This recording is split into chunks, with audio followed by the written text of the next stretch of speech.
Welcome back to the Who's Rapping Sports Podcast, the greatest sports podcast you've never heard of, featuring five friends from college debating all things sports all year long. Thank you once again for coming back. This is episode 4, and for the very first time, we have our guest.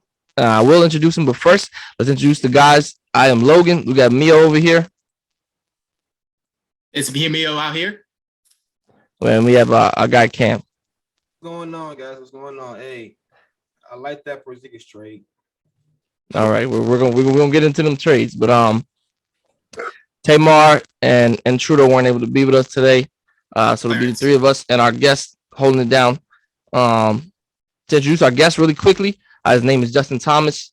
Very big basketball fan since back when Kobe had the fro. Justin is also a musician. Musical artist. His name is Justin Greer. Justin, if you wanna talk about that and tell people where they can find you at socials. Yeah, sure. You can follow me on Instagram, Justin.Greer, and the Greer is GRE3R. So Justin.Greer on Instagram, Spotify, Apple Music, all that type of stuff. So yeah. Justin Greer, ladies and gentlemen. JUSTIN GRE3R. Go ahead. I was saying, for all our YouTube watchers, we're gonna have all his socials in the description as well, in case you didn't follow that. Yeah, we'll have it come. Go give a guy a shout. All right. A lot to talk about, fellas. So let's get into it. The Super Bowl just finished, so we'll probably start off there. Yes, sir. All right. Can't find it. Here. No, yeah, that's my bad. Should have had to pull it up. Alrighty, here we go. Number 1, Aaron Donald, Cooper Kupp, and the Los Angeles Rams defeated Joe Burrow, Jamar Chase, and the Cincinnati Bengals 23-20 at SoFi Stadium in Super Bowl 56. What was the biggest reason the Rams won this game? Well, let me answer that. We know the big reason why they won that game. Because that defensive line from the Rams killed that old line on the Bengals. Joe Burrow couldn't have no time to throw. Right. I mean, Jalen Ramsey. Oh my God, he was burnt toast. Come on, y'all say No. They even showed if Joe Burrow had time on that last throw, it'd been a touchdown to Jamar Chase. Got the Penny Sewell. So hey, I mean, you would have had Chase open, but I mean, Chase open. I mean, but T. Higgins and Boyd was like that too. They can ball. But Jamar Chase just is fast. For sure. So you're saying biggest reason is the Rams D line? Heck yeah. I am going to 1,000% agree with you. Go ahead. And then I gotta say, Cooper Kupp came in and did his due. Baller. But I am gonna agree with you. I think the biggest reason was that Rams D line. After there was a scuffle, I think third quarter, and they pushed Aaron Donald. After Aaron Donald pushed Joe Burrow out of bounds, they pushed him. I'm watching it by myself. I'm like, oh my goodness, they woke the giant. They poked the bear, and that's not what you do. You saw in that same possession, he had a sack to end it, so they had to take a field goal there, and that was a really big possession. I think the Rams D line just took over. From third and fourth quarter, they really just dominated the game, and they closed it out, as you saw Aaron Donald doing that last play. But I think that's definitely the biggest reason. Aaron Donald came up huge, man. That's an all-time Super Bowl performance for a D tackle. I think he was incredible. I think he had 3 QB hits, 4 tackles, 2 sacks. He was everywhere. I know when the game first started, they was showing like how he was getting like double teamed in that first. He wasn't doing that much. He had no Harry and stuff like that. But out of nowhere, like at that little push, he turned it up. You don't poke the bear, man. It's like that, like with Tom Brady. You poke with Tom Brady, he's going to target you every time. Super Bowl last year. Donald to Tom Brady, bro. Come on, let's tell him that. All right. Well, I mean, we're not comparing the players. We're not comparing the players. Just tendency. I'm just saying, Tom Brady's a different level of GOAT. Aaron Donald's a GOAT too, but that's a different level of GOAT. Hey. We understand that. What's your answer, Mio? Tom's the GOAT, but the Eagles beat him Super Bowl. We the last. What's your answer, Mio? Before you get to talking about this Super Bowl, what's your answer, talk about the Neil? Eagles, bro. Who care about the Eagles? We're not talking about them. Where y'all at? Hey, disrespect. We're all in Cancun, bro. I don't know what you're talking about. We're all in Cancun. What's your answer, Neil? My answer, you guys took my answer. Like, Aaron Donald's the biggest reason, but I got a better reason. Who did they trade 2 first-round picks for and a quarterback for? Matt Stafford, right? Matthew Stafford. Right? And Matt Stafford delivered. First year, he came in, proved why he's that guy. He got him there. Bro is clutch.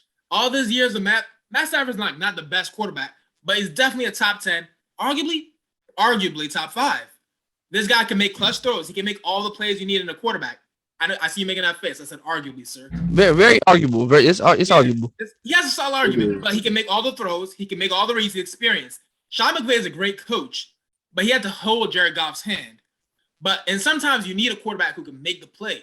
Sometimes you need a guy who can just say, like, nothing's here. I got it. I'll make something out of nothing. Matt Stafford did that. Who told me? Y'all saw the no-look pass to Cooper Kupp, right? We did. No-look pass in the Super Bowl. Tell me Jared Goff doing that without throwing a pick 6. Oh, he's not. That He's boy not Matt doing Stafford that. He can do that, bro. Bro, he does it. It's going the other better way. than Mahomes. It's going the other way. It's going the other way when he does. That's what he said. He said, "Can you do it without doing the pick 6?" It's going the other way, bro. All right, so yours is Stafford. It's going the other way. So yours is Stafford. Me and Cam said the Rams D line. Wait. Go ahead. Oh yeah, can I see one thing? Oh my bad. I can't say Stafford. I mean, yeah, Stafford played good in the last joint, but bro, after that touchdown to T. Higgins, and then they get the ball first. I mean, second for the second half. He threw a pick right there. Wait, the one that's Skoranek. I'm not blaming him at all. Skoranek has butterfingers. Skoranek has butterfingers. I remember when Shannon Sharp said it. Like, if you're gonna drop that pass, you gotta run through it so that it hits the ground. Don't like. He didn't run through the pass. He bounced that thing up. Skoranek has butterfingers. We've seen him. He dropped a big one against the Bucks too. But Justin, what's your answer? Hey, he's better than Rhaegar. So. No, he's not. I know you don't like him, but come on, bro. Come on now, don't do that. All right, let's give Justin his floor.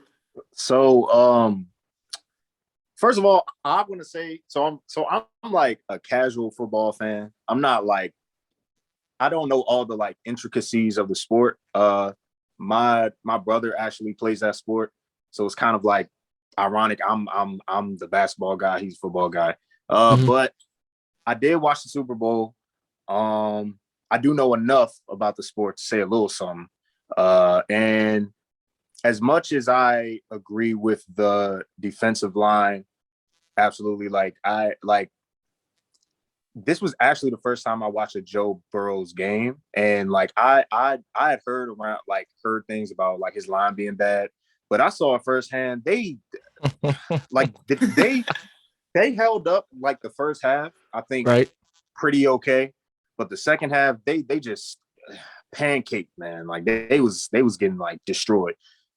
So I think the Rams defense did a good job in that aspect. But my biggest reason, honestly, is Cooper Kupp. That boy, man, oh my gosh. Like that's a bad white boy. That's a bad white boy. Yeah, facts. And just like the way that he like just stepped up his game when Odell went down. He was like heavily relied upon like down the stretch.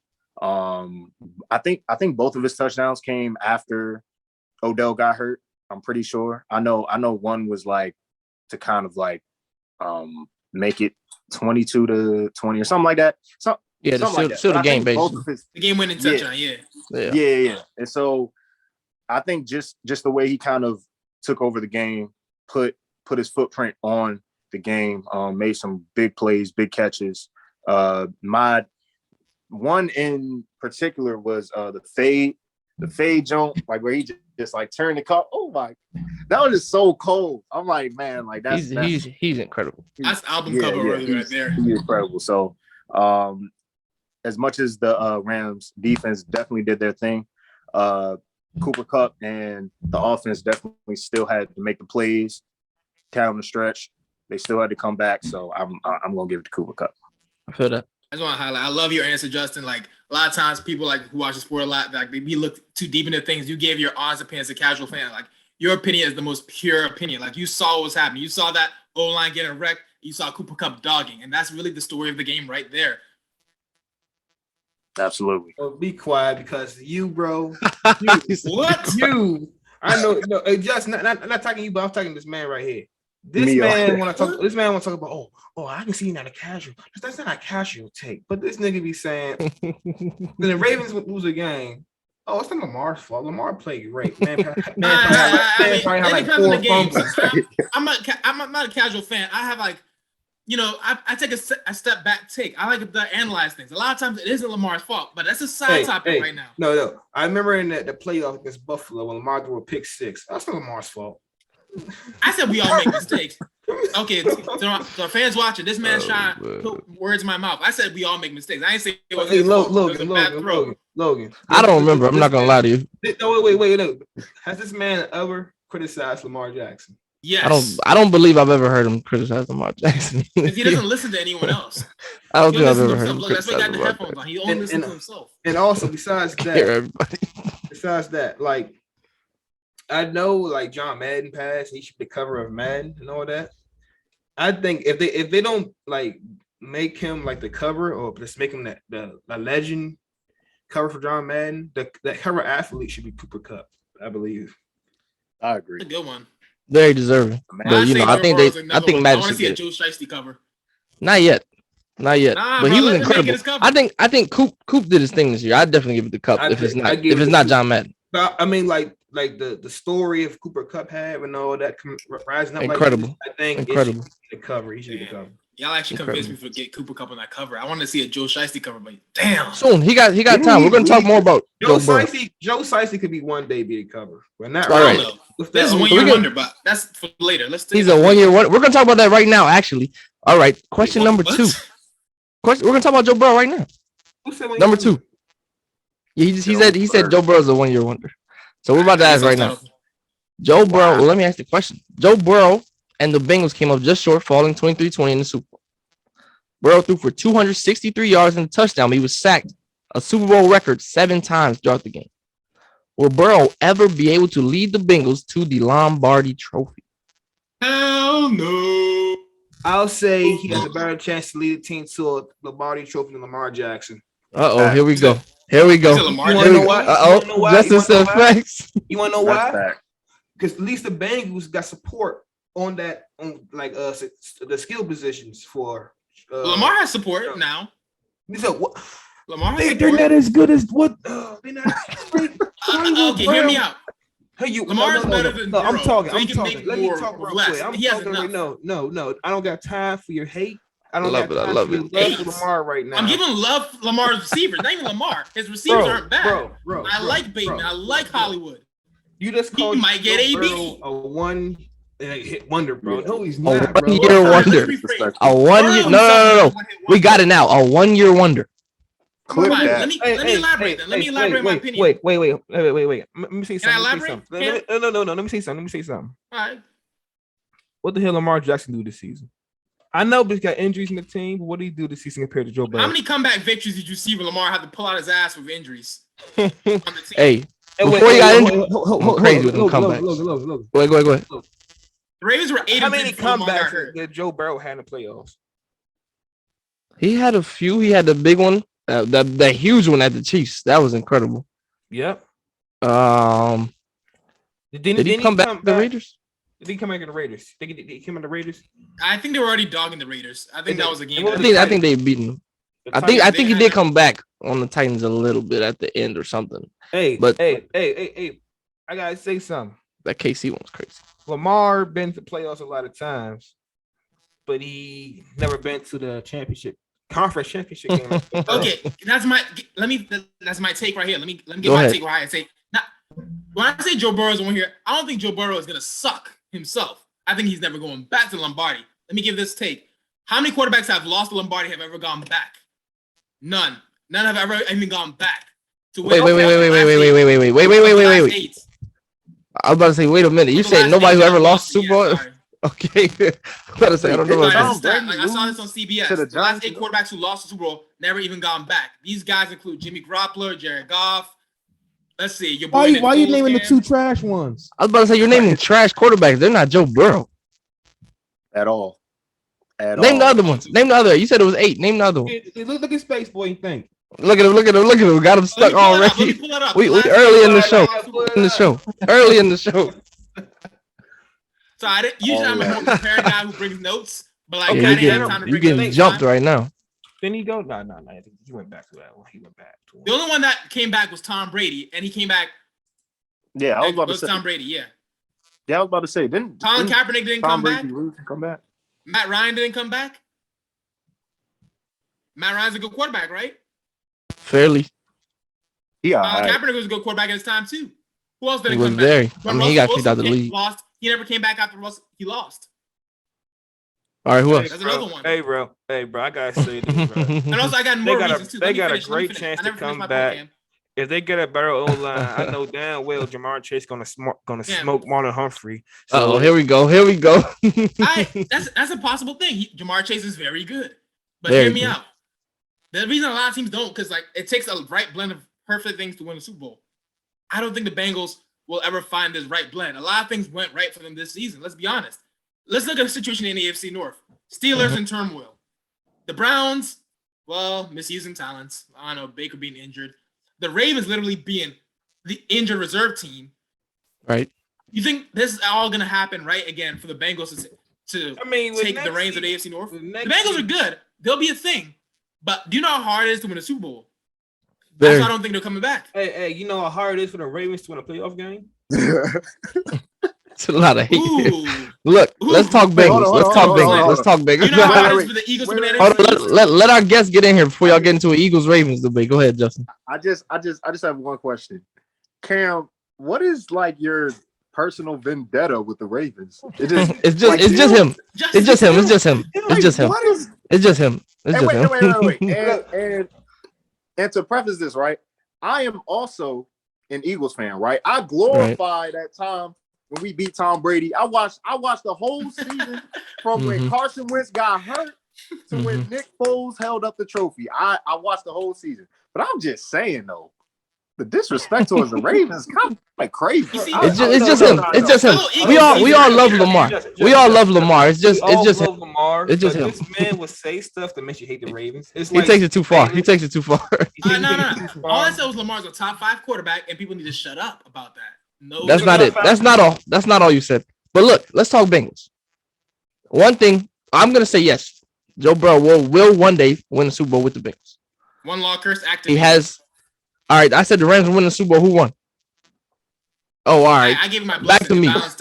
Back to me. The Bengals have what it takes. They are very young, and you're saying the chips will never fall like they have this year for them, but they're so young. I think Joe Burrow is 25. Jamar Chase is 21. They're too young, and this offseason right now they have $50 million in cap space. They can go get a tackle right now, which won't fix the whole thing, obviously, but they can clearly fix their line issues right now and give them a really good chance to compete. I'm not sure they go back next year, but I think throughout Joe Burrow's career, they will bring at least one to Cincinnati. Man, that was a cool place, man. I mean, I completely agree with you. My answer is also yes. I think if they just upgrade the O-line, keep their core together, keep Jamar Chase, Joe Mixon like long term, then they'll be straight. Because Joe Beasy, like he gonna keep improving. Joe, for sure. Like just get all the nicknames you got, bro. He's cold. He's a good quarterback. Honestly, I don't even think that it's a hot take that he will eventually become like. Why are you making that? I just want to hear what you got to say. What you got to say? That he eventually will like be the top one in the league. I don't think that that's a hot take. Just based on like.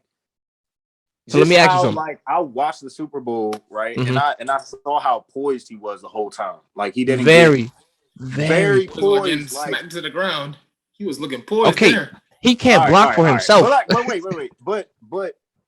I think the whole time, despite him getting sacked, like you never one, he didn't throw a pick. Let's start there.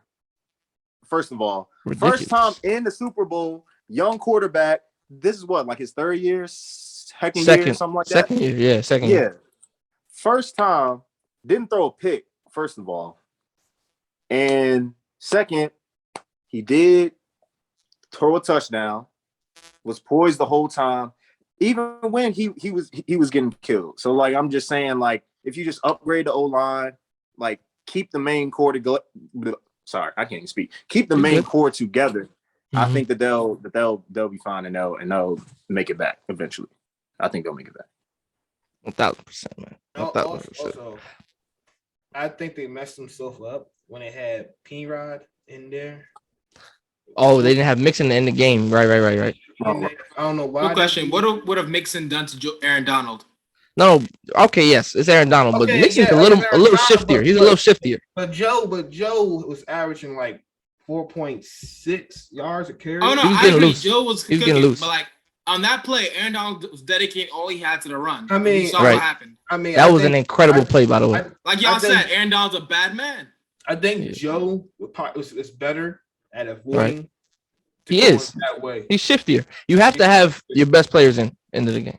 And also, I agree with you, Ken. P-Rod, he didn't reach. He just did like that. No, he was stopped. I don't think he could have reached. He was just stopped. Man, look, let me tell you, that was one of the greatest plays I've ever seen in my life. Aaron Donald grabbed a 250-pound man and stopped him in his tracks. It was with another lineman on him. With one arm, he stopped that man. It was ridiculous. That ain't He's a different breed. He's different. Let's actually talk. No, I lied.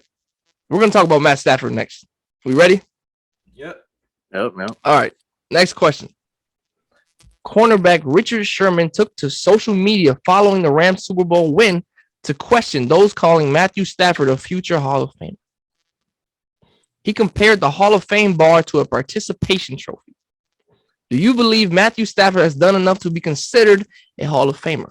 If not, can he accomplish it enough to be a Hall of Famer by the time he retires? I think he'd become. You go first, man. He's not Hall of Famer yet. I mean, he can, but he got to do like more Pro Bowls. Uphill battle for probably sure. Probably an MVP. But I doubt he get an MVP. Right. All Pro. He gotta get some stuff, man. Right. Yeah. I feel that. Yeah. I completely agree. Like he's 12th all time in passing yards, 11th in all time completions, 12th in passing TDs. I mean, he has some stuff there. I just think he's missing the All Pros. Obviously, if he's missing like an MVP, and he just made one Pro Bowl. Like he's only made one Pro Bowl. So it's like I think it's gonna be an uphill battle for sure. But I never say never, but it's a lot that he needs to do for sure. Right. It's a lot. Mio. I say his career with the Rams will determine it, because there are a lot of other guys who made the Hall of Fame just off a couple good years. Matthew Stafford changes the narrative that the Lions me wasn't me, the Rams me is the best me.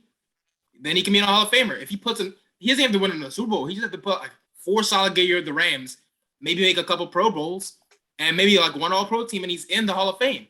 But as Richard Sherman's saying now, call him a Hall of Famer right now is ridiculous. Let's agree with that. But saying that he can't be a future Hall of Fame is kind of disrespectful to Matthew Stafford, especially after the year he just had this year. He proved himself. He did exactly what was expected of him.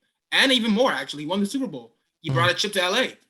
Bringing a chip to LA is a different kind of story than any other city in the league. Matthew Stafford did that. You saw all those celebrities that did the game? They'll remember Matthew Stafford, LA championship.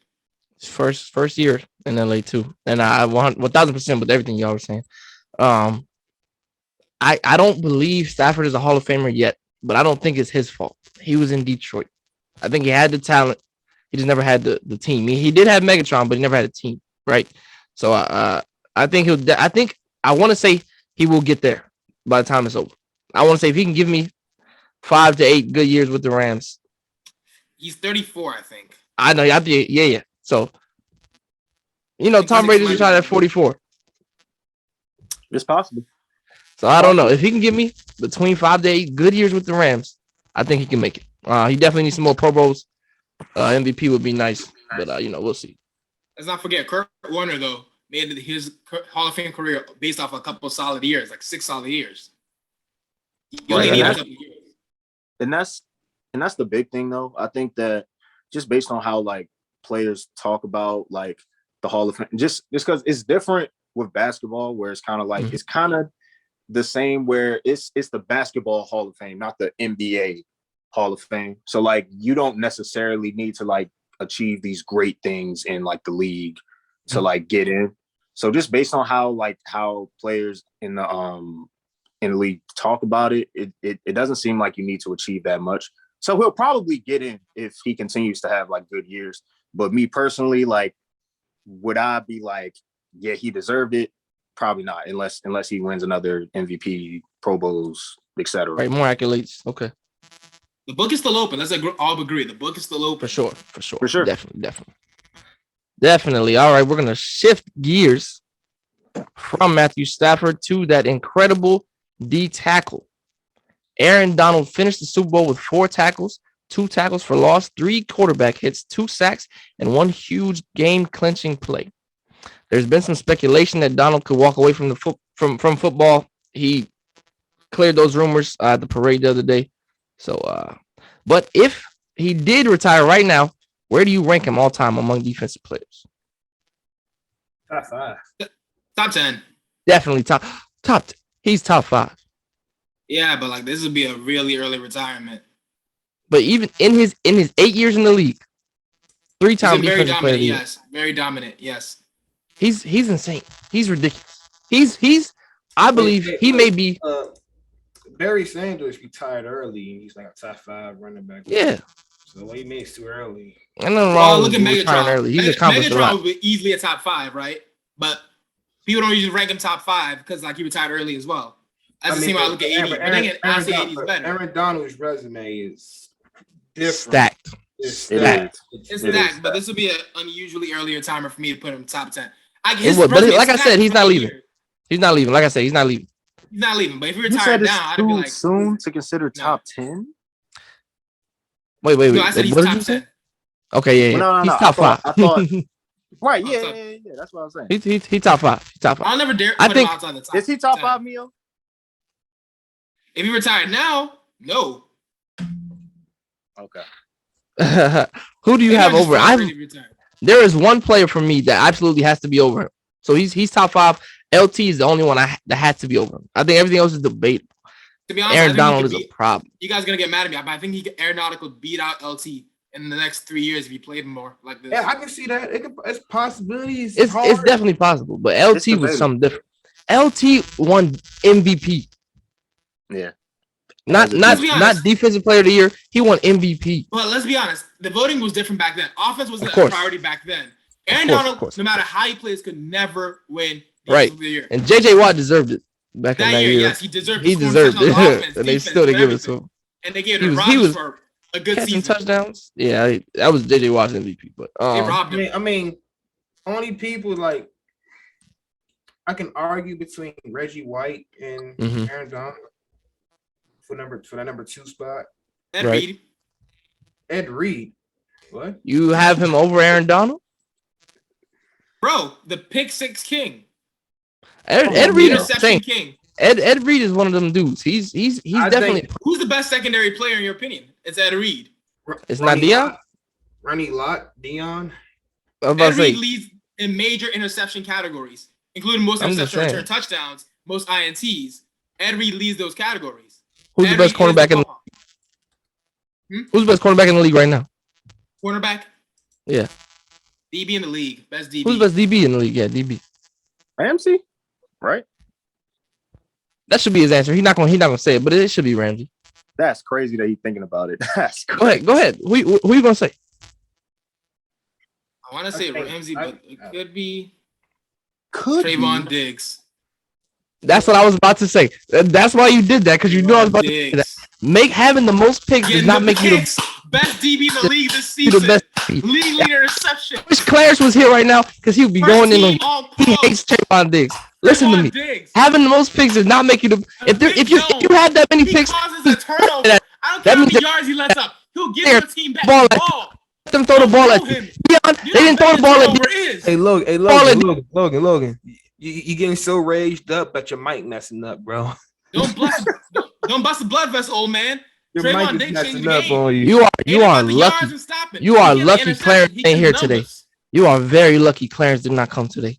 Oh my goodness. He probably agreed with me too. This man no, he would not. He does not like Trayvon Diggs at all. The point is, having the most picks does not make you the best DB. Do picks change the game? But does it make you the best DB? So are you telling me right now, say it right now, Trayvon Diggs is better than Jalen Ramsey? He had a better season. No. Is Trayvon Diggs better than Jalen Ramsey? Next question. No. Wait. I got a question for him. Go ahead. So, would you trade Marlon Humphrey for Trayvon? Shut up, no. Okay. Why not? He had the most picks. Marlon Humphrey forces fumbles too. Okay, but Trayvon Diggs had the most picks. Okay, but no. Okay, listen to this. Jamar Chase destroyed Marlon Humphrey. Terry got shut down by Trayvon Diggs. So. Oh my goodness, I hated that game. Ooh, maybe that. Yeah. Both games. Trayvon Diggs shut down receivers too. So say right now, you would trade Marlon Humphrey for Trayvon Diggs, straight up. I never said that. I just said Marlon Humphrey. No. But that was the question. That was the question he asked you. I said no. I said no to that question. I'm just Why? saying Trayvon Diggs. Why wouldn't you? Why wouldn't you? Because he's not better, right? Because he's not better. Uh-oh. I got something for him. Since I know he dislikes the Eagles so much. That's what I like to hear, Cam. Darius Slay or Trayvon Diggs? Diggs, easy. Okay. That's not even got the Eagles dislike. That's an easy one. AJ Terrell or Trayvon Diggs? Diggs. Bro, Terrell. Bro, so many DBs have terrible hands. How many times have you guys seen this? A DB gets an easy interception but can't catch it. Trayvon Diggs, you throw him any kind of ball that's reckless, he'll catch it like a receiver. Okay, the next play. What is that? He doesn't play receiver. He plays cornerback. He's getting baked. He doesn't get beat as much as y'all say he does. He gets baked. Most DBs get baked. But not in the most. The pass happy league, most DBs find themselves on the receiving end of back. But who had the most receiving yards on them for the whole year? I don't think it was Diggs. I think Diggs was like in the area, but it wasn't Diggs.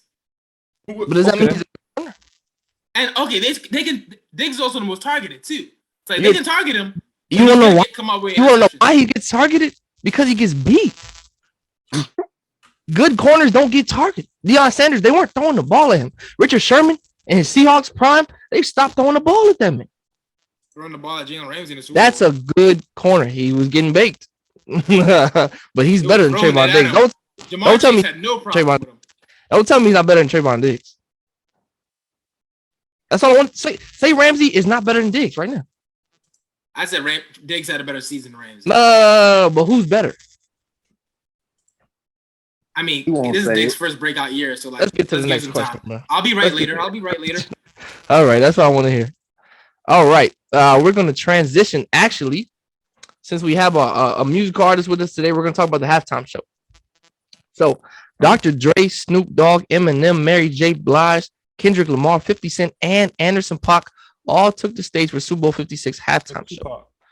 On a scale of 1 to 10, what would you rate this performance? Okay. All right. We're gonna start with our guest. Hold on, Cam. We're gonna start with our guest. I'll say a 7, honestly. Here. Go ahead. Go ahead. In terms of the like acts, I really like the Kendrick jump. I like the whole like wearing the black, the dancing and all that.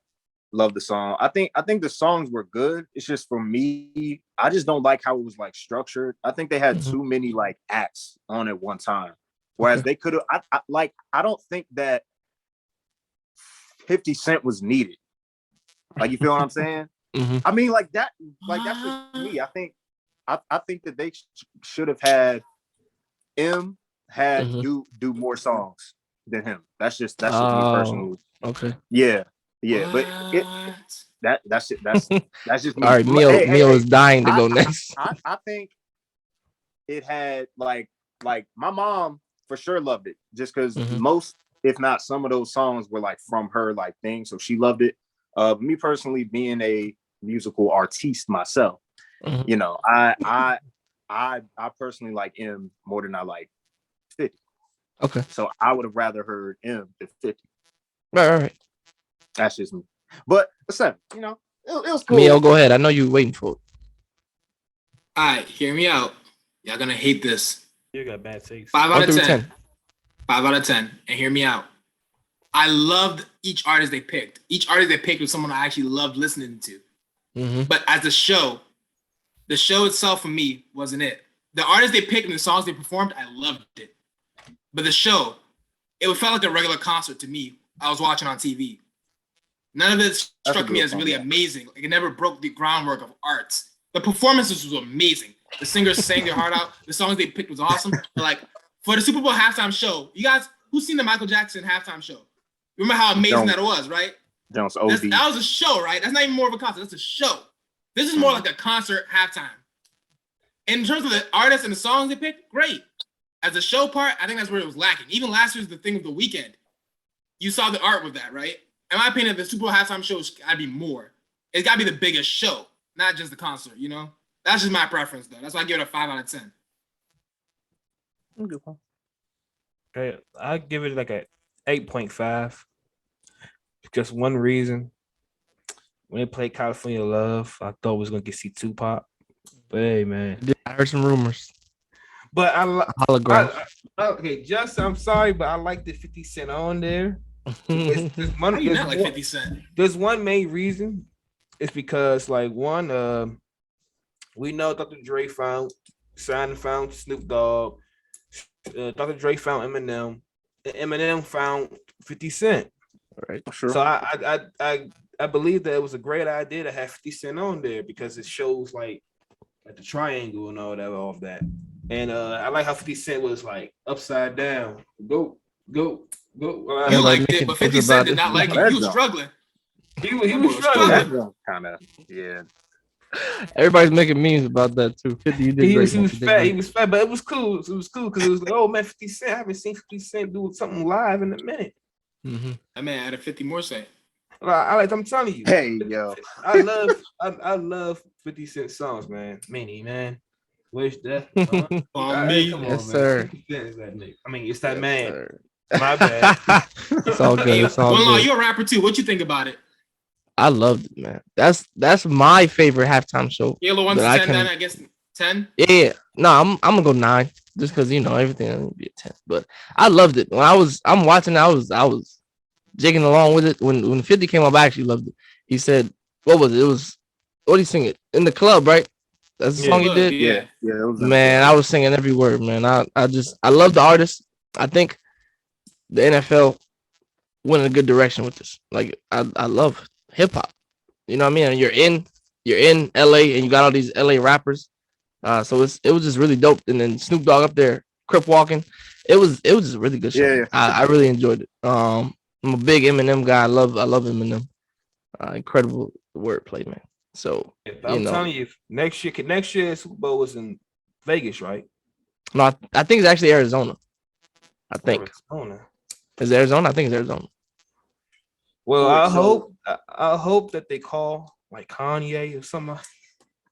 They're not gonna call Ye, bro. I can't imagine them saying. Let's pick up the Not right now. Not right now. I love I'll say next year I hope it's Drake or Drake in Vegas because that'd be dope. Drake would be good. Drake will be tough. Yeah, can't lie. Wait. So like, go ahead. One question though. So, do you think it's the best one of all time? First of all, no, it's probably not. It's just my favorite of all time. I just love rap and hip hop. Okay. Because I heard Prince was really good. Like the Beyonce jump. Beyonce years ago was like that. Fire. Like Mio said, the Mike Jackson one was cool. I like that one too. So yeah, I was just trying to know because I'm hearing like most of the people at that working my job, this somebody saying like, "Yo, this is the best one of all time." I'm like, "Whoa!" I'm like, No, "Hey, it's just my favorite. You know what I'm saying? I just love rap and hip hop. So definitely my favorite. okay. But all right, incredible answers, fellas. We got one more NFL question, and then we're. What'd you say? I thought you love rock music, bro. No. We Aren't got one more. Aren't y'all hard heavy metal dude, bro? Bro, I was with him the other day. He was actually bumping rock music. So Who? I can put y'all on, bro. I can put y'all in the description. Please don't. Okay. But we have one final NFL question, and then we're gonna move on to some NBA questions. So, Kyler Murray and the Arizona Cardinals are reportedly at odds following an embarrassing 34-11 wild card loss to the LA Rams. People within the organization have reportedly called Murray's leadership into question after he refused to take the field for the final drive against the Rams. Murray took to Instagram about 2 weeks ago and deleted every post and picture remotely pertaining to the Cardinals.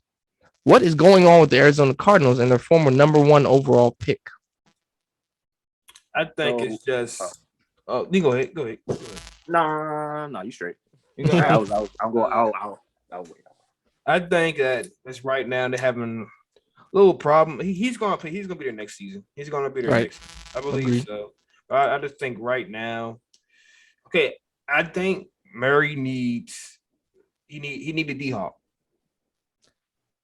I 1000% agree. Go ahead. He needed D-Hop. Okay, I'm sorry. I mean, at first he's having an MVP season. Mm-hmm. But when D-Hop went down, he went down. After that, he came back. It's like, oh man, he's went down. I don't think Murray is at his peak yet. He's still young. And hopefully the Cardinals know that he's not in his peak. I think the head coach for the Cardinals, is he a good coach? Oh, you finally on the train, bro. I've been trying to say fire Cliff, bro. You finally on the fire Cliff train too, right? I don't know if it's time to fire him. I mean, it should have been time to fire his ass. I'm gonna say this. If it's trash, if he's the same old, like, they can't do nothing next season, fire him, get Jim. So what if they win a playoff game next season? Does he stay? He's not winning a playoff game. Okay. I'm just saying if. Yeah, he stay. Neo's making a guarantee. Cliff does not win a playoff game next season. All right, that's a big guarantee. I think Jim Harbaugh will fit well with Mary. Jim Harbaugh just signed an extension. How about he just signed an extension with Michigan? They paying him too. No, but the contract. We're getting that bread. The contract he signs is a friendly contract. It still has him open. All right. If he wants to. But you think the Cardinals going to pay him more than Michigan because they're going to have to pay him more? Like, you're not leaving the bread. I don't see him coming back. If Michigan's paying him, it's more than any other NFL coach. I don't see him coming back. Maybe Bieniemy or Brian Flores can get one of the Cardinals job. I want you be the. All right, can I be optimistic? Can I be optimistic? All right, Justin, you wanna chime in here? Yeah, sure. I don't really know much about the situation, but I for sure remember seeing the Kyler Murray thing about like him being like, what did you say? Like his leadership was in question. Yeah, Yeah. I saw that part, and I think there was a quote that the coach said. He said that he's trying to like get on more vets on the team to kind of help Murray to handle adversity or something like that. And so, like Cam said, I just think he's young. He's very young. Is this his first time in the playoffs or no? First, second? Yep, first year. First time in the playoffs. First year in the 24. playoffs. Like I think they're putting like, in terms of like trying to like slander his leadership, I think they're putting too much pressure on him, especially because quarterback is the most important position in football. So it's like there's a lot of pressure on him already, on top of him being like his first time in the playoffs. On top of that, like he didn't have his top guy with him, right? D-Hop. So it's like I think to call his leadership into question this soon, I think that's messed up. But at the same time, I feel like there's something to be said about him like erasing the Cardinal stuff off of his page. Like I feel like there may be more that the public doesn't know behind the scenes that may be going on, like in terms of how the Cardinals are like treating Murray behind the scenes. Right. But that's just me, that's just my opinion. But yeah, I think it's too like soon to kind of say it's Murray's fault. Right. Obviously, yeah. I came just in time to agree with Justin. Obviously, it's too soon to blame Murray, honestly.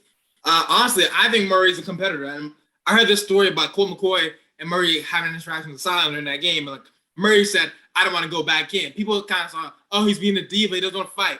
By the time he said that, it was like 1 minute left in the fourth quarter and they already lost. Murray is a competitor. He's not going to play for losing. Like at that point, they're playing for losing. I don't think that's misconstrued. I think Murray just didn't want to play on a losing effort. He wants to win. I think if anyone sees Murray play, he wants to win more than anything else. But I think what he doesn't understand is he's not in the right position to win. And that's going to hurt him even more. And I don't think Cliff is – is Cliff the best guy to be coaching there? You can say not to fire him, but do you think he's the best guy to be coaching there? No, he's probably not. Coach? No, when he got hired, he was not qualified at all. But yeah, I can't say he's done a terrible job. I remember his first season, how bad that went, right? Mm-hmm. Steve Wilkes, the coach before that, who had Josh Rosen, who we can all acknowledge is not good. Josh Rosen behind a terrible offensive line, mind you, too. Got fired his first year, no excuse. Why is Cliff still here? He has talent. I think that's even worse. I think you got to fire Cliff faster because they have talent. We know Murray is good. Get him out of there. Get the. I'm not going to compare him to like a tumor, but cut him off. Just cut him off. He's infecting the team. His team wasn't healthy. His team wasn't healthy. But go ahead, Justin. They still had talent even without D-Hop. They did. To push back on your point though, in terms of being a competitor, I know that like particularly in like a team setting, I feel like whether you're down like 50 with like a minute left or something, as like the leader of your team, and in this case as the quarterback, is not a good look on like morale if you just like stay like, no, like I'm not gonna go out and still play my hardest. Like I get your point in terms of like playing to win, and if like you can't win, then what's the point? But at the same time, it's like it's just not a good look for the team. So in terms of that happening and them calling him into question because of that, I can kind of see that, because like I've seen. I mean, we'll get to the Lakers stuff later, but I've seen like LeBron. I think it was like last year in like the like playoffs or something. It was probably versus the Suns. It was like a closeout game or something, and we like were down like 15. It was like a minute and a half left, and like he like our team would miss a shot, or like he would try to drive and then he'd get fouled, and then he I literally saw this man stroll down the court like back on defense, like. And to me, like that pissed me off, like just as a fan and just as like a dude who plays basketball. Because I'm not trying, like, you're the best player on our team and you want us to follow you. But whether we down this much or that much, like I'm not gonna want to follow a person who like just quits on his team. It's just that's just me. I perfectly agree with you. I like I'm actually gonna analogy as well. Love that. I'm gonna piggyback. I'm gonna piggyback on what you were saying, Justin, and disagree with Meal here. It's a bad look for Kyler. You have to go in and finish that game with your troops, man. Murray didn't play well. The entire team didn't play well, and you just have to go and finish that game. I think that's why Colt came over to him and was like, please, come back out here and do that. But for him to refuse to go back into the game, I know it was bad. I know you weren't gonna win. Just finish the game with your guys, man. Like that's, as a quarterback, you got to be a leader. I'll tell you one thing. I don't think Joe Burrow would do something like that. I don't think. I mean, you have to be able to lead. You know what I'm saying? Being a quarterback, you have the ball in your hands all the time. You have to lead that team. And Kyler's young. Kyler's 24. So he still has, time to mature and things. But I just think that's a bad look for him personally. But I also believe as an organization, you can't throw that man under the bus. Why is all this coming out? You can't do that. That's your number one overall pick. That's your quarterback. Oh, another thing, I think some of this stuff was purposely leaked as well, too. Organizations can keep the type lates if they want. They're purposely leaking this stuff. Same with the Deshaun Watson case. Right, because maybe similar to that. Because maybe Kyler has Kyler's contract, his rookie contract is almost up. I think he has his 5th-year option is coming up. So maybe, they could use it as leverage. Like, you're not the greatest leader. We'll give you less money. because what the market for a quarterback now is like 200 million or something. So I don't know. Maybe that's what it is, but you can't let that kind of stuff get out. And yeah, you have to respect him. That's your quarterback, man. But yeah, good takes. Good takes. Beautiful. I had the best take. I don't know about that, but let's hop into our NBA portion. Some in his red cup.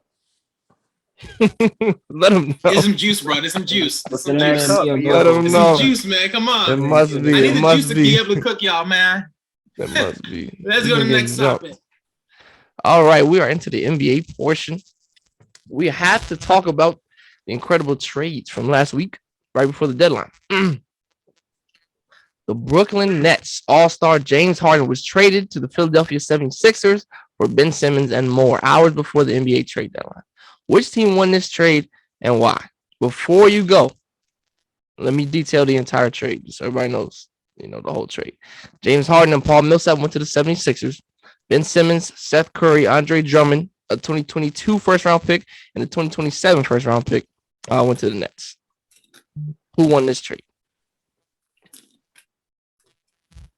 So I know most people go about a thought process that the person who got the best player won the trade. In which honestly, I think we won't really know who won this trade until a year or two from now. Honestly, because I think whether James Harden and the Sixers and Embiid can either get to a finals or win it either this year or next year, and then the same thing with the Nets. That's when we'll truly know the impacts of this trade. However, I'm gonna lean the side of the Nets. I feel like as much as the Sixers got the best player, I feel like the Nets really plugged some holes that they really needed in terms of getting a rebounder in Drummond, huge impact. In terms of getting defense with Ben Simmons, who last year was second in TPOI, right? He should have been defensive player of the year. Rudy Gobert is a fraud. So which defense was one of their biggest things that they needed. So I think that they plugged those holes.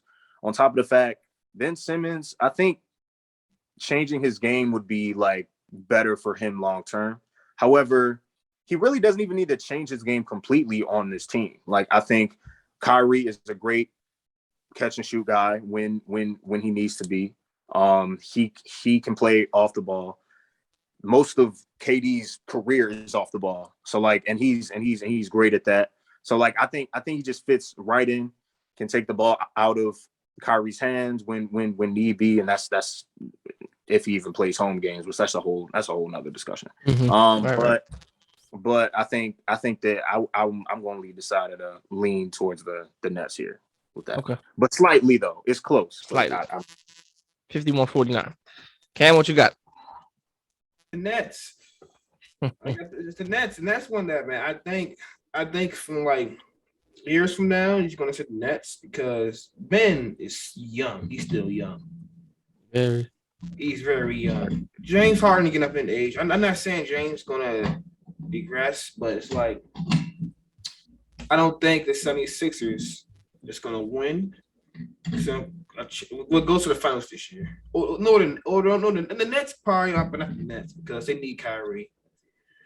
But I think years from now it's going to be the Nets. I think the Nets probably has some better chance to win a championship next year, next 2 years. So, but the East is wide open though. Yeah, it is wide open. Man, I have 5 teams that could come out the East right now. It's crazy. Facts. Meal, you ready? You want me to go? You go, Logan. All right. I'm actually gonna say it was even. Such a rude person. I think it was a very even trade, man. Nah, man. No, KD said it. No, it's even, man. It's even. KD said it when they were doing the All-Star draft. They said everybody got what they wanted. Brooklyn got rebounding. They needed that with Drummond.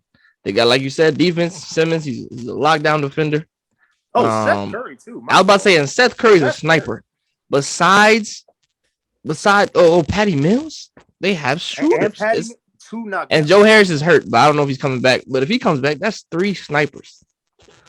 Joe Harris didn't look like a sniper last time in the playoffs, but I don't think that's gonna happen again. But I'm gonna say it's even. Harden, Harden's a monster, man. And he can run that offense.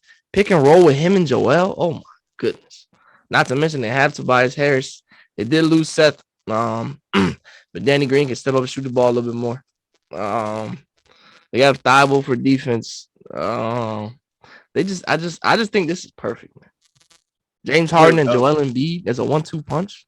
Go ahead. Quick point. Before Kwame goes. So like, also what made me lean towards the Nets though was I think it's going to take some time for James Harden and Embiid to gel, because watching the Sixers play, it's not like Embiid like is a pick and roll lob threat guy. Like he gets the high block, ISOs, low block, like they really play it through him. And James Harden pretty much his whole career has played with a lob threat, pick and roll, don't really need post touches center. Like he's always played his best with that. So like that's another thing that I think may take time, because they're both like, in terms of how they play naturally, both Embiid and Harden are ISO players. So I think like just telling Embiid to just like set picks and then roll and then like I'll lob it to you, like that's not him, because he can do so many other things, and plus he's playing his best basketball this year. Like he's an MVP. MVP for me right now. Yeah, he's MVP. He's MVP. I just watched him play the Celtics a couple nights ago. He was like they lost. Wait a minute. How about to say they got blasted that game? Yeah. But just on how like you really can do like I just saw him do so many things that I haven't seen in years past. I saw him catching on high post, turn, jab, hezzy pulls. Like I've seen him do so many things, and so like that just made me think about like, wow, like this may actually take some time to gel. Because and last thing, James Harden is not really having his best year this year, particularly with shooting the ball. So it's 22, 11, and 8. All right, that's right now. That's not his best when he averaged, 36. Splits, yeah, and like, not so good. His shooting splits are not that. So yeah. Co-ed Mio, sorry. Mio, finish it off, man. Come on, Kwame. This man over here having a full meal. Yeah. Sadly, I have to agree with Logan. I think both teams won the trade, honestly. You were just telling me to pick a side. I know, shut up. I was trying to tell you to pick a side. I was trying to be special, bro. Way to steal my thunder. But yeah, I have to agree with one law here. Yeah, because the Sixers, in my opinion, they lost the situation. But if you're talking about the trade itself, even. Both teams get what they want. I mean, the Sixers are getting a guy who's going to play at least. Nets are going to get a guy who wants to be there and actually fits and to get pieces. That's really it. Both teams won. Right. The Sixers lost the situation because if they keep their mouth shut, none of this happens. If they don't be like Bryce snitching on this, I'm like, if a player made a shot or didn't pass the ball, we win. I'm just saying, you be frustrated too. You be frustrated too. Yeah. I was about to you gotta be frustrated, but you gotta be smart. You gotta shut up sometimes. I feel it. Go ahead, Jess. How would you feel if you're Ben Simmons and you heard your coach say? You heard your coach say, your coach basically just snitch on or not like diss you in front of the public. Would you want to play for him? It's a matter of respect. No. But I think I would. I think I would play again though. I'm not gonna lie. Go ahead. I mean, but at the same time though, like think of how many like conversations that like Embiid himself has probably had with Ben Simmons behind closed doors. This is not the first time. That particular thing about being aggressive, about like maybe if you're not so confident in your shot, at least at that moment, like you still try to finish the play. You had 6'1", 120, however much he weighed, soaking wet, less than Ben Simmons. You could have literally went up, dunked on him, anything. Like, come on, bro. Like this is Trae Young. You're 6'10", 220 at least. Come on, bro. That's just unacceptable. A playoff game. I think he was more scared of getting fouled because if he was going to foul, he was going to send to the free throw line. Right, but that's a wide open dunk. At least you get the two. At the very least, a layup. He's 6'1", you're 6'10". Well, yeah, let's be honest. It was clear Ben Simmons in that series, his mindset was messed up. But don't pile on him. Don't pile on him. Yeah. That's not, as a coach and as a teammate, you can't do that.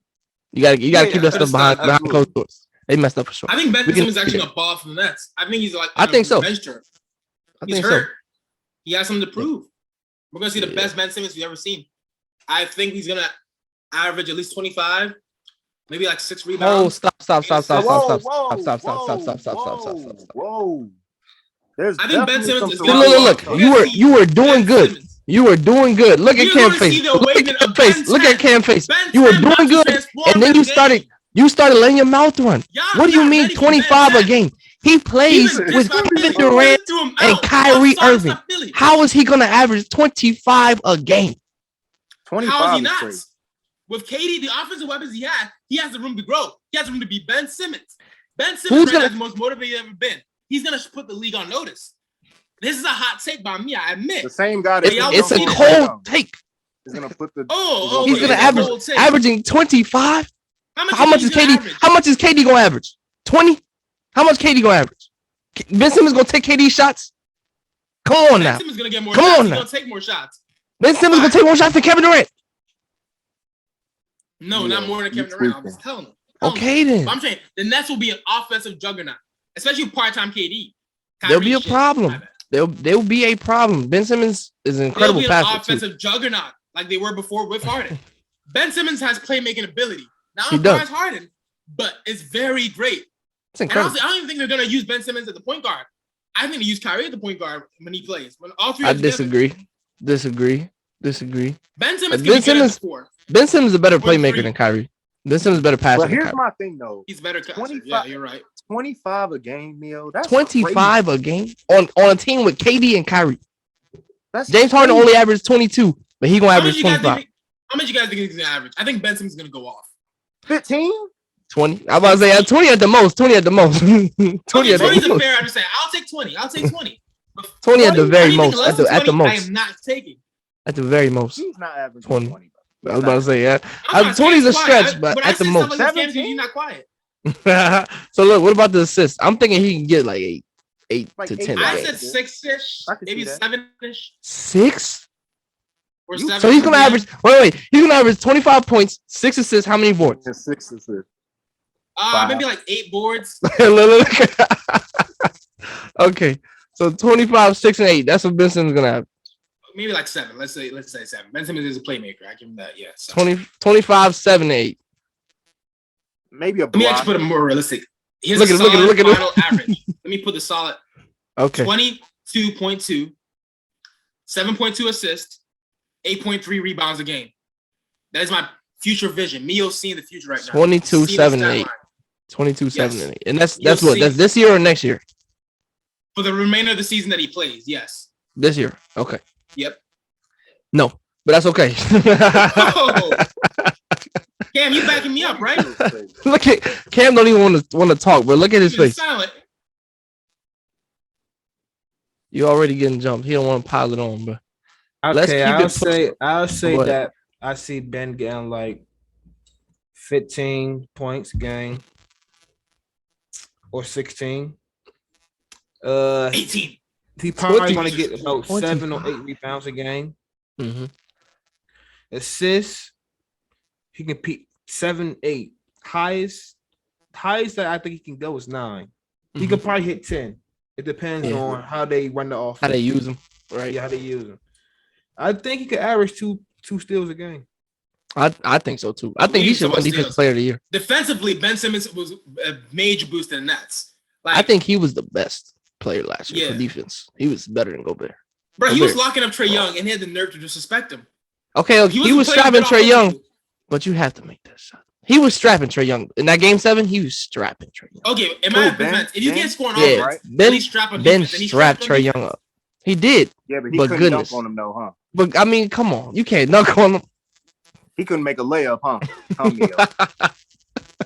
I'm just saying. Man, so you're taking back the 25 points, right? You're taking back the 25 points, right? I said 22. Yeah, above 20 in my opinion. Yeah. Like all right, at least it's not 25. At least it's not 25. He said 25. I was like, come on. All right, we can. All right, let's keep it pushing. More trades. All right. In somewhat surprising fashion, Tyrese Haliburton was traded from the Sacramento Kings for the Indiana Pacers star forward Domantas Sabonis. Who won this trade and why? Pacers. Pacers on this trade. We got some dissension. All right. Go ahead, Cam. You can go. I think it worked. It works both. I think that's close. It's close. Mhm. Close. But I say it's the Kings because I think you have Sabonis with De'Aaron Fox. It's great fit because Sabonis is young. He's like 25. He's young. That man is young. He's still young. I think that they got a better chance to go to the playoffs now. Or the play-in. Okay. My Jeff? boy Cam speaking facts. I mean, well, you got a 2-on-2. to push back on. So, like, is it a great fit though? Because Sabonis is the type that needs the ball in his hands to be effective. De'Aaron Fox needs the ball to be effective in his hands. De'Aaron Fox is not a good shooter from the outside. Domantas Sabonis can help them in the department, but it's not like a hand and glove fit. It's not just like a perfect fit. That's one. Two, I think that the Pacers won this trade just because I think they were kind of in the waters of like being a mid-tier team, which Paul George said it years ago. Like that's why he left. They were okay with being mid, like being middle of the pack, playoff maybe type of team. I think that they finally chose a side. Like they chose to rebuild, and what better point guard to rebuild than with Reese? Like his jump shot a little funky. Like it's a But he weird, hits them. but he hits them jumps. Like he's shooting north of 40% from three, averaging 14 points, 4 rebounds, 7.5 assists, something like that, around the realm, shooting 47% from field goal range. He's playing well. And I think this is a great way to build, like jumpstart your rebuild. Now on the Kings side, like I think the best thing about this trade for them is that they finally gave their fans something to be like they finally made a move that's kind of like, all right, at least they did something, because the Kings are now they are leading the longest streak in the whole league in terms of longest stretch of years without making the playoffs. This organization is bunts. They are the bottom of the barrel, bottom of the pack. Honestly, I think that they're the worst organization in the league. Yes, below the Knicks. And so I think that no one's worse than the Knicks. It's close, but I think that I think the best thing about this trade on their side, I mean, like Cam said, maybe sneak into the play-in, maybe. But I think the best thing to top that is that they actually made a move, and so I guess it's a step in the right direction, I guess, in terms of them kind of making moves to improve their team. So, but I'm gonna agree with you. Pretty much everything you said. Definitely the Pacers won this trade, man. They went to rebuild mode, and they got the perfect point guard to start the rebuild. He's young. He's gonna be there for a while. His last game, he dropped 21 and 14. Where do you think he's taking them in the future? I don't know. That depends on the pieces the pieces they put around. No, even at his best, how far do you think he's going? I don't know what this question is. I need to see what they put around him. I was about to say I need to see what they put around him. I'm just asking you to guess, bro. How far? Do you think Indiana's going to get him those pieces, though? No, maybe not, honestly. Exactly. Let me get to my point. Here's why I think, actually, in my opinion, neither team won, but I'll give it to Kings because they got the best player. And both teams are in a mid-off. Y'all seen the mid-off? They're in a mid-off. This trade does not affect any of these teams' hopes. Both teams, in my opinion, did not get much better. They're the same. So I'll give it to the team that got the best player. Because this does not affect any of their futures. That's where you're wrong. Haliburton is young. The Pacers have the point guard of the future. He's young. He's solid. He's great. But do you think he's taking that team past the second round? I think so. Maybe eventually. That's what I'm saying. He has so much time, but it all depends what they put around. I can't say him by himself. They're not going to put anything around him. That's why I can't. I don't know that. I don't know that. I don't know what they're going to put around him. Do you think that's happening? But this is why I think the Pacers won the trade because the Kings are not going into rebuild mode. They just got a star. But if you're not And going they're going anywhere, at least you they're have a going star nowhere. player to attract attention. No, but that's the At least problem. the You're Kings not have going potential. anywhere. You're just wasting time. You're not getting They're a chip not with going those. anywhere. You're not They're getting. wasting time as They're well. rebuilding. They're rebuilding. They're rebuilding to go nowhere. Because they don't want to be mid anymore. The Kings will remain mid. Haliburton's nice, but I could list two other point guards I'd rather build around that are younger. We're gonna talk about point guards. All right, they're great. But who's younger? Around them. You think Haliburton's younger than both of them. Haliburton's younger than both of them. You don't know what he's going to be. I said he's younger. He's not better. He's younger. He's not better than both of them, but he's younger. So we'll see what he becomes. He's great. He's not. He can shoot. He's not. He's gonna be great. I think he's gonna be great in the league, but they're not going anywhere. That's my point in this trade. So how did the Kings win? Just because they got the best player doesn't mean they win the trade. They're not doing anything with their best player. They got the best player. But that's where are they going with that best player? Where's the team that you say won the trade going? How do you know where they're going? You don't know what pieces they're gonna put around Haliburton. Okay, you're saying you're so sure about the Pacers are going somewhere. They're most likely not. Even you admitted that. The Kings they're a bad organization. But they got the best player. They know their fate. They know what they are. All right, Cam, you give your take. He did already. He said Kings. I know, but he didn't elaborate. Cam didn't really get his chance like give us a spiel.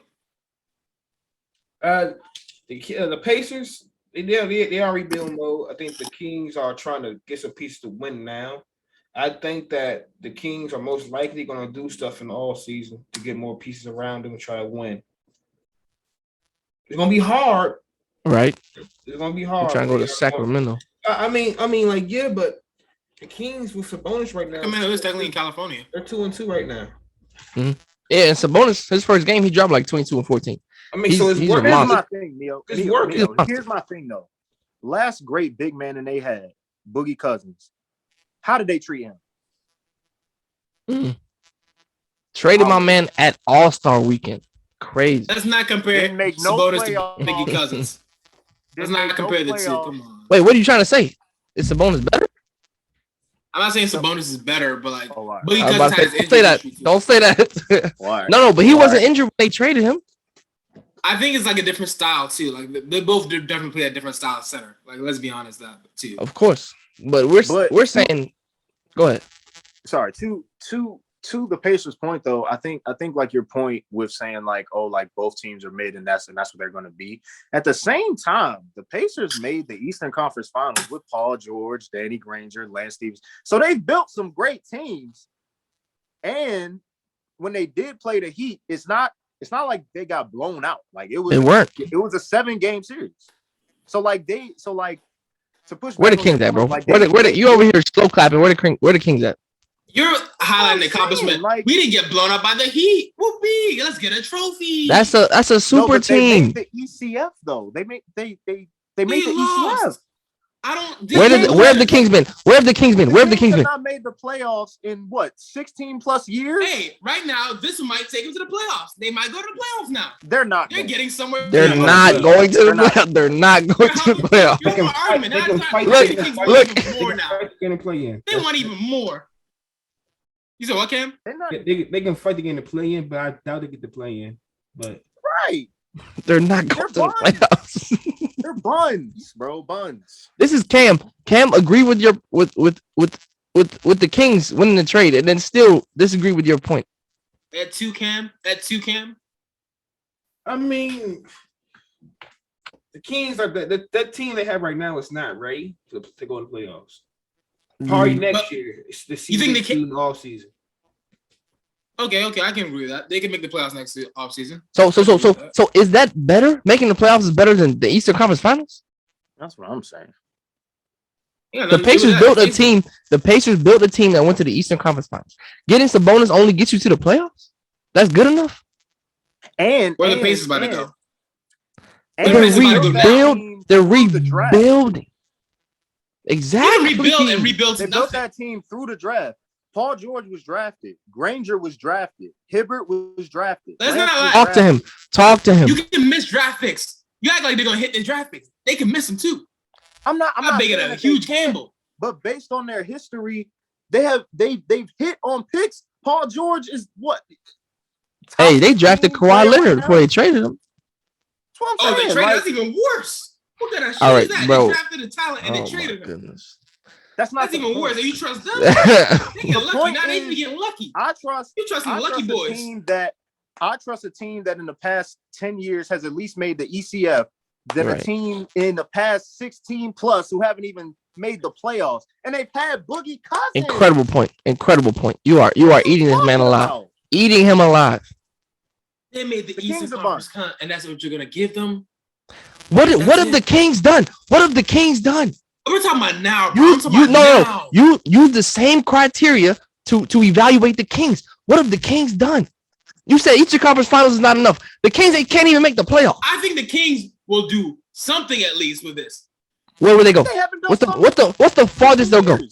What's the farthest they'll go with these two? With Sabonis and Fox? Like Cameron, my boy Cam said, if they make some moves in the offseason, which they can, and they're better, more capable than the Pacers of doing, they can actually make a run in the round 2. They make the right move in the offseason. So one playoff series win. That's what you're telling me. That's the farthest they can go. Given how stacked their conference is, yeah. They will not get a chip. This is not. They will not go to the Western Conference Finals. Both teams they will not go to the Western Conference Finals. Both teams are not getting a chip. This duo, even if they add a third, they will not go to the Western Conference Finals. Both teams were not getting a chip regardless. Let's be honest. And that's why I think you got the best player. So, Mio, what do you think this team needs to push them to make them do something? Like what pieces should they get in the offseason to push their team to where you say that they're going to go? Damn, you got any ideas? Wow. You losing already, man. No. I want to hear Cam's ideas. I want to hear Cam's ideas. I don't know. Eat him alive. I don't know who's going to be free agent either. I don't know who free agent going to be for the next season, for the off season that's coming up. But I say that they need somebody that can shoot. Don't say. Didn't they just trade? That's pretty vague, bro. Wait. What's crazy is didn't they just trade a shooter? Buddy Hill, right? Two shooters. Two shooters. Right. Two. Sorry. Didn't they just trade a shooter? A young shooter at that. Bro.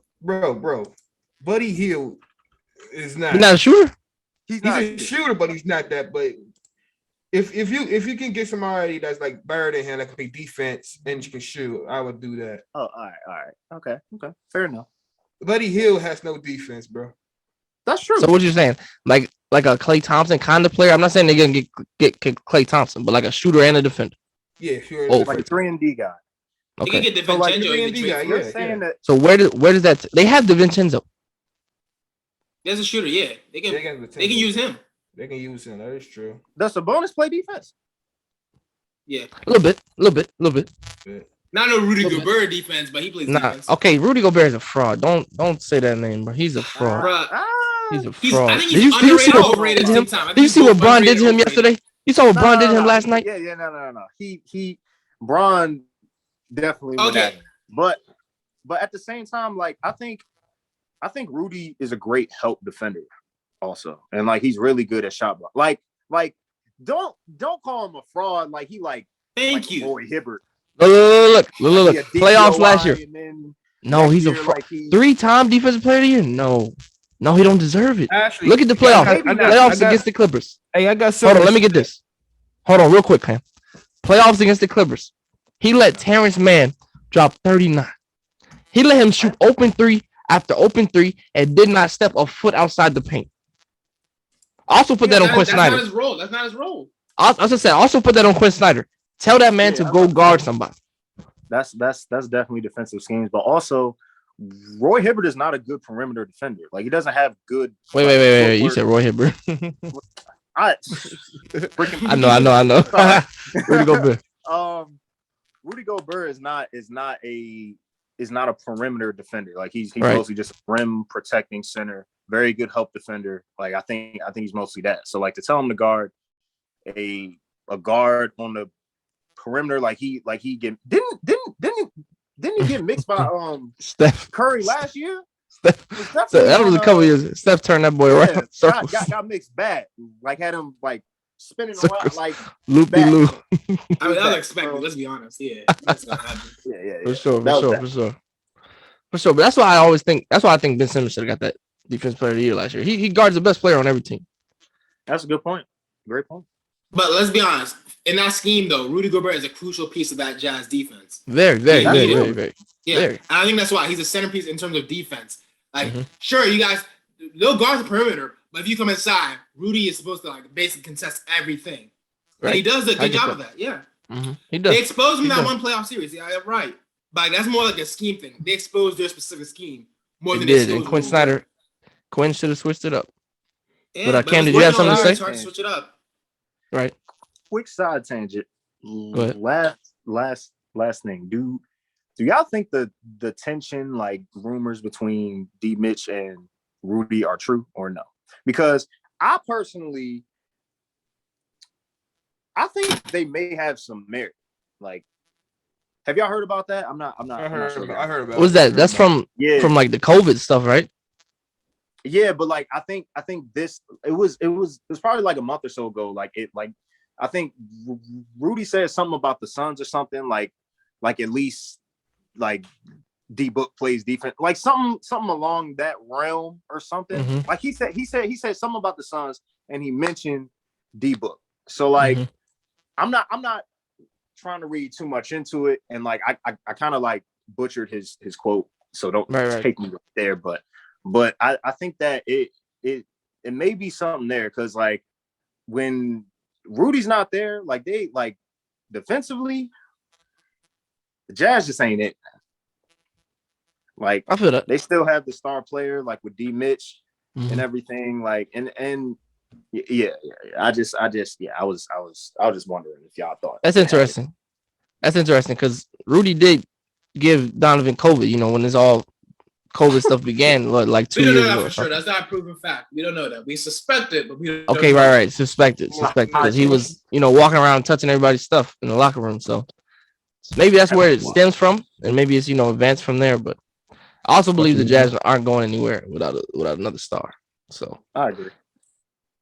Okay. But yeah, we ready? Can we get to the next one? Or did you have something to say, Cam? All right. We ready. I mean, no. One thing about the Kings, I think they won the worst defensive team in the league. And plus, when Buddy Hield was playing with them, that man couldn't shoot, but now he can shoot with the Pacers. I think it's the coaching, bro. Something's going on in the organization in there. Yeah, I think Buddy was ready to leave too. So change of scenery can help a lot of things. But Hill and Bagley was ready to leave that joint. So I forgot about Bagley. I did too, actually. I didn't say the full trade details for this one. I don't know who's the GM of the team, but they got to do much better than that. Oh, for the Kings? Yeah. Okay. Those full trade details real quick. Haliburton, Hield, and Tristan Thompson to the Pacers. And Kings got Sabonis, Jeremy Lamb, Justin Holiday, and 2023 second round pick. But all right, let's keep it pushing.